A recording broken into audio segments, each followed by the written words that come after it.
নামাজ কায়েম করুন বন্ধু, কারণ এপারের চেয়ে ওপারের জীবন বেশি সুন্দর।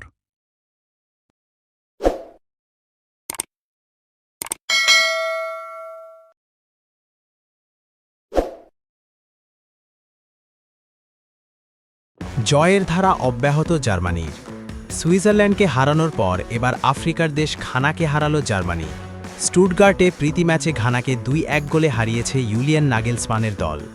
ম্যাচের শুরু থেকেই বল দখলে রেখে একচেটিয়া আক্রমণ চালায় 4 বারের বিশ্ব চ্যাম্পিয়নরা। ষষ্ঠ মিনিটেই এগিয়ে যাওয়ার সুযোগ পেয়েছিলেন ফ্লোরিয়ান ভেটস, কিন্তু তার শট পোস্টে লেগে ফিরে আসে। 33তম মিনিটে নিক ভোল্টেমার্ডের পাস থেকে গোল করলেও অফসাইডের কারণে তা বাতিল হয়।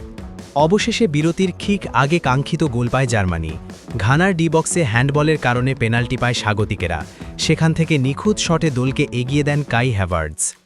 দ্বিতীয়ার্ধেমা আক্রমণের ধার বজায় রাখে জার্মানি। 53তম মিনিটে ভোল্টেমারের শক্তিশালী হেড ক্রসবারে লেগে ফিরে আসে। তবে চাপের মুখে থেকেও একটি গোছানো আক্রমণে ম্যাচে ফেরে ঘানা। 70তম মিনিটে প্রথম অন টার্গেট শট থেকেই গোল আদায় করেন আব্দুল ফাতাও, সমতায় ফেরান দলকে। সমতা ফেরার পর ম্যাচে উত্তেজনা বাড়ে। দুই দলই জয়ের জন্য মরিয়া হয়ে ওঠে। শেষ পর্যন্ত নির্ধারিত সময় শেষ হওয়ার 2 মিনিট আগে জয়সূচক গোল পায় জার্মানি। বদলি হিসেবে নামা ডেনিস উন্দাও সাতীর্থের হেড থেকে পাওয়া বল বুক দিয়ে নিয়ন্ত্রণে নিয়ে দারুণ ফিনিশে গোল করেন। এই জয়ে টানা 7ম ম্যাচে জয় পেল জার্মানি, যা তাদের আত্মবিশ্বাস আরও বাড়াবে।